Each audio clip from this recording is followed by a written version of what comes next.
Magandang gabi mga kaibigan, nandito pa tayo sa South Road Property Area, mas kilalang SRP. Andito ako para iulat ang nasasabing balita na ang pagbaba ng seawater level sa kadahilanan ng global warming. Magtanong-tanong muna tayo sa mga pangyayaring ito. Yes, my loves.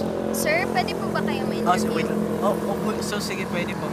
Ano pong masasabi niyo sa pangyayaring ito na bumaba yung seawater level dahil sa global warming? Ang masasabi ko lang po sa nangyayari ngayon, ito na po yung kaparusahan ng sangkatauhan dahil wala po silang pabaya po sila sa ating Mother Nature dahil wala na po silang pakialam kung anong mangyayari at ito na po ang sinasabing end of the world, but in science ito po ang nangyaring climate change at only God knows how we can solve this problem. That's all. Thank you. Para sa iyo, sir, ano yung dapat gawin natin para mawala itong ako estudyante ako ng UP High.